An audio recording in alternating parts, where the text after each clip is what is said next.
हमारा क्वेश्चन है, हमें 1,60,000 रुपए में 10% पर एनम के हिसाब से 2 साल का कंपाउंड इंटरेस्ट निकालना है।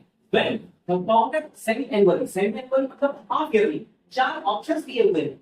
यहाँ प्रिंसिपल है 1,60,000, टाइम एज फर्स्ट हो जाएगा 2 इयर्स। अब 2 साल में 4 हाफ ईयर होते हैं, इसलिए यहाँ पे हो जाएगा 4 हाफ ईयर्स। और रेट ऑफ इंटरेस्ट हो जाएगा 10% पर एनम का 5% हाफ ईयरली। अगर 1 साल में 10% ब्याज लग रहा है तो हाफ ईयरली में 5% ब्याज लगेगा। चलिए स्टार्ट करते हैं। 1 साल के बाद का ब्याज हो जाएगा प्रिंसिपल का 105%। 2 साल के बाद का फिर इसका 105% निकाल लेते हैं। इसी तरह से हम 4 साल के बाद का अमाउंट निकाल लेते हैं। चलिए इसे सॉल्व करते हैं। 521 था, 520 था, सभी को इसी तरह से हम सिंप्लीफाई कर लेते हैं।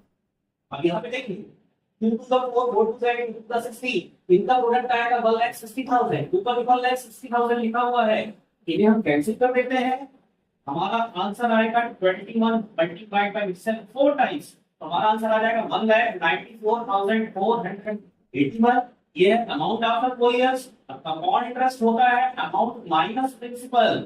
तो 1,94,481 माइनस 1,60,000 करेंगे तो हमारा आंसर आ जाएगा 34,481। हमारा आंसर है बी।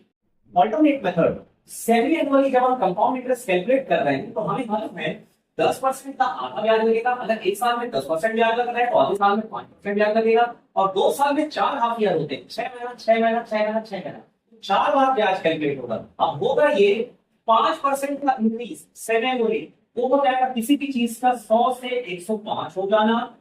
इसे अगर हम 5 से डिवाइड करते हैं तो कहने का मतलब किसी भी चीज का 20 से 21 हो जाना। अब हम ये करेंगे, पहले साल अमाउंट हो जाएगा 20 से 21, दूसरे साल फिर हो जाएगा 20 से 21, तीसरे साल फिर हो जाएगा 20 से 21 और 4 साल बाद का अमाउंट हो जाएगा फिर से 20 से 21। अब हमारा product 20 multiplied by 20 multiplied by 20 multiplied by 20, अगर हम इन्हें मल्टीप्लाई करते हैं तो प्रेजेंट का प्रिंसिपल आ जाएगा हमारा 1,60,000। इसी तरह से अगर हम 21 को 4 बार मल्टीप्लाई कर लेते हैं तो हमारा अमाउंट 4 साल बाद आ जाएगा 1,94,481। इन्हें माइनस करने पे अगर मैं 1,94,481 में से 1,60,000 माइनस करता हूँ तो हमारा आंसर आएगा ₹34,481। हमारा करेक्ट ऑप्शन है